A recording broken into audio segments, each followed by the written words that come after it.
Jump in here for just a minute to talk a little bit about our upcoming joint health conference coming up on September 15th and 16th. I want you to come hang out with me. We're going to have some amazing speakers with experts from all sorts of different disciplines talking about how to keep your joints healthy while living with a bleeding disorder.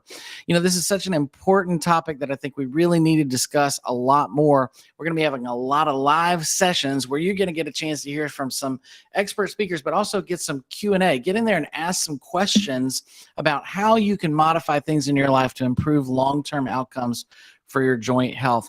You can go to our website at Hope-Charities to learn more about this event with all the details on there from all the speakers, as well as some of the giveaways and prizes that we'll be doing in every breakout session, which is going to be a lot of fun.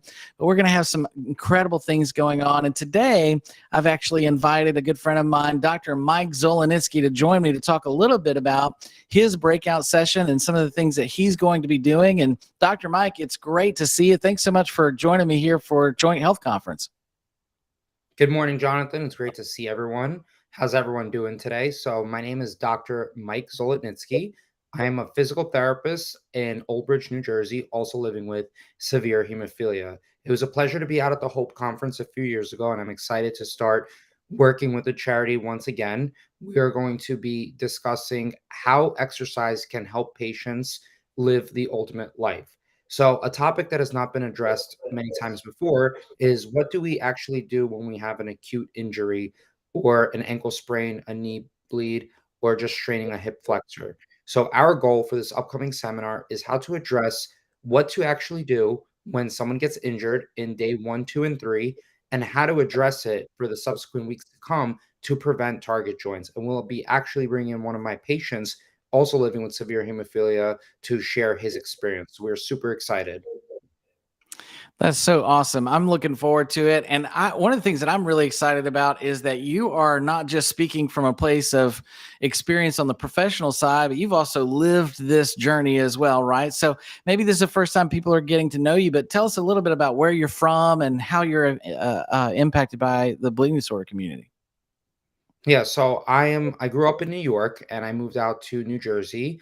I actually got involved in the community later on in life when I was in school in Pittsburgh, Pennsylvania, and I discovered all the amazing community events that are brought on by the national organizations. Growing up, I lived life definitely having a lot of joint damage and joint bleeding, playing basketball, always having issues with my ankles and knees. And that is when I really started to begin exercise at a younger age. I saw how that benefited me, improved my overall quality of life, and that's what stemmed me to become a physical therapist.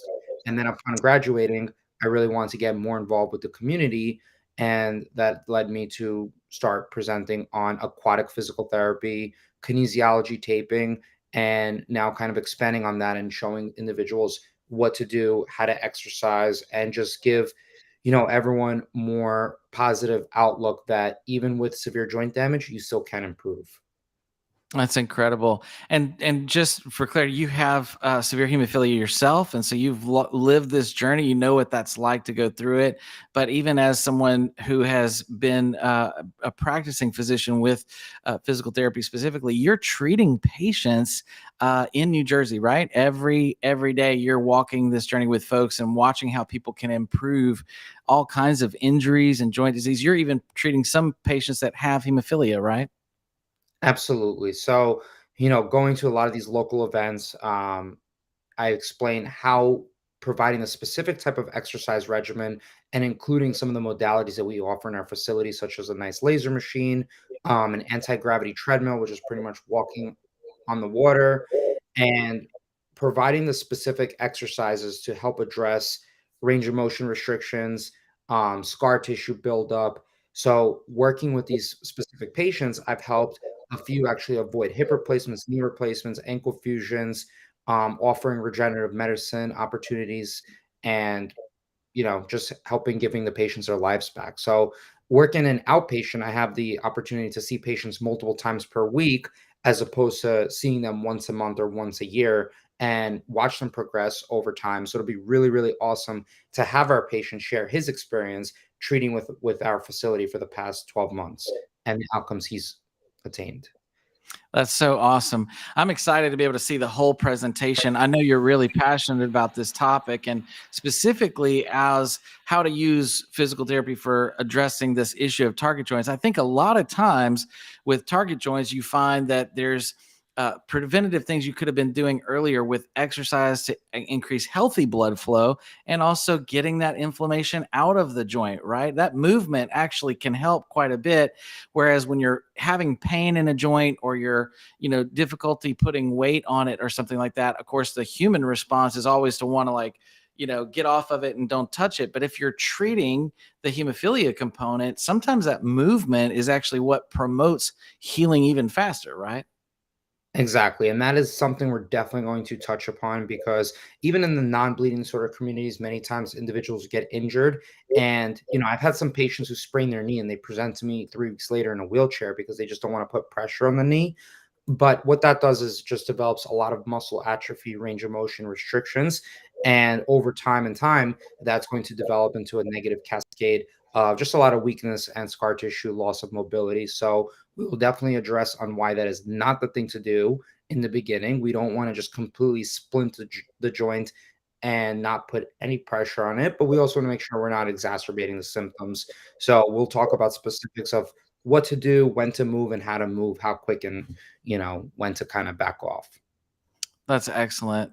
Well, and it's going to be great too to have a community member, somebody who's living with hemophilia, that you're going to do some demonstrations so that we can actually see what some of this movement looks like. And well, a lot of people that will be coming to this conference, we've seen in other conferences, at least a lot of times live in rural areas. They might not have access to a physical therapist who has expert advice. So this is just a great opportunity for people to tune in, and maybe they can even take this video or this information back to their local physical therapy, folks, and be able to help them. But I really think that this is a great opportunity for us to not only hear the great information that you have to talk about this issue of joint flow, blood flow, understanding the movement and the critical nature of keeping a joint moving is promoting health in a safe way.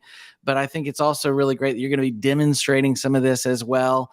And so that we can see maybe some of the exercises and things that you're working on your patients with that could help who are also living with hemophilia. So I'm super excited about all those things and can't wait to see the session. Absolutely. And my goal is whoever we meet on the Zooms, I want to be there as a resource because not everyone has access to someone who understands how to treat bleeding disorders. So my goal is to impact patients locally, but nationally as well. Talk to local physical therapists, see who I can assist or guide in the right direction because everyone deserves the best quality of care, especially in our situation. But sometimes if we don't know the resources, we're not going to have them to assist us. That's so true. That's so true. So your session is going to be on September 16th at 3:30 Central Standard Time. So if you're on the East Coast or West Coast, please make sure that you adjust your timeline for that accordingly. But I do think that this is going to be a fantastic session. And Dr. Mike, it's great to see you as always. But looking forward to your session, and we'll look forward to hearing more from you very, very soon. So thanks for joining me today, and we'll talk to you soon. Absolutely. Look forward to presenting and look forward to meeting everyone on our upcoming event.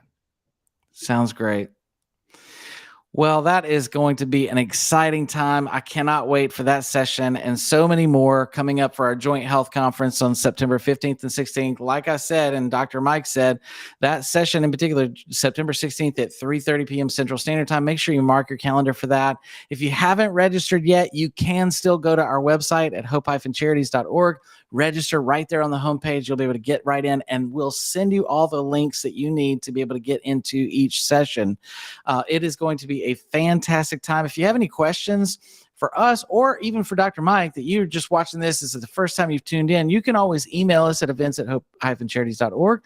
We'd be glad to answer any questions that you might have. But we look forward to seeing you very soon and hope that you can join us. And in the meantime, I hope you have a great day and you do your absolute best to feel even better each and every day while living with a bleeding disorder.